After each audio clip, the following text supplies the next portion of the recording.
There was a big meeting taking place in the national capital, and no, I'm not talking about that meeting at the BJP headquarters. I'm talking about the External Affairs Minister S Jaishankar meeting with the visiting German counterpart and holding wide-ranging talks focusing on the ways to ramp up bilateral cooperation, especially in areas of energy, trade and climate change. It's a two-day visit for the German foreign minister, and it comes just 4 days after India formally took over the presidency of the G20 grouping. There was a statement where the German ambassador described India as Germany's natural partner and said that the country will have a decisive, influence in shaping the international order in the 21st century.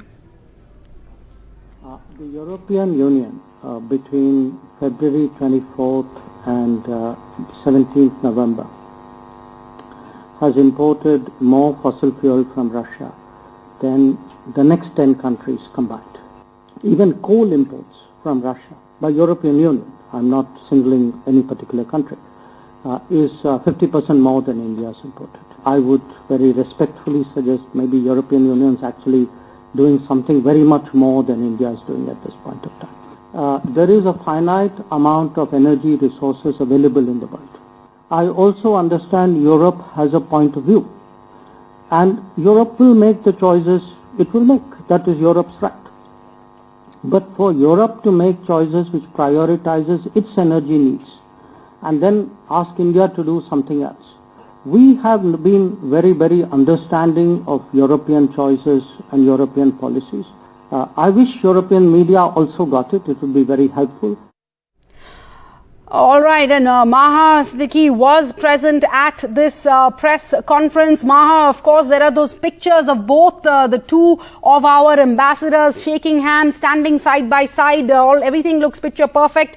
Ties between India and Germany on an upswing in the last few years. Yet you have those strong words by the Indian foreign minister over the issue of India importing oil and gas from Russia.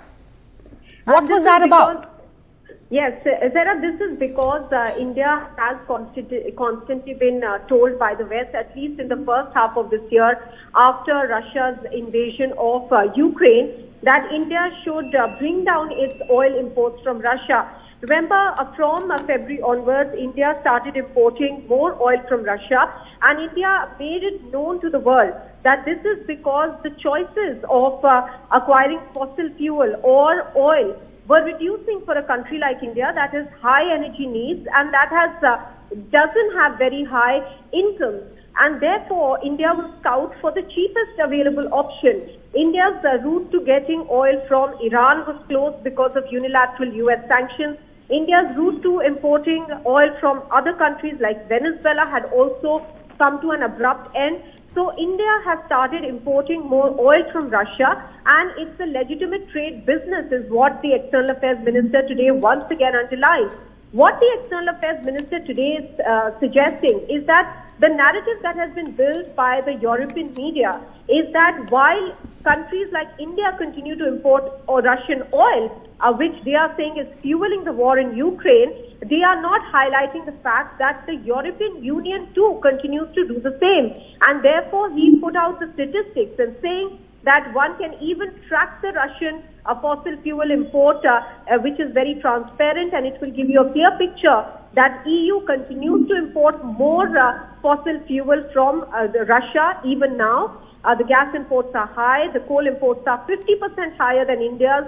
So on what grounds is India being tutored? I think that was the underlying message. And Jaishankar also said that while India understands the position of the European side, it is time that the European media specifically also is transparent in what the exact statistics are and where these countries stand.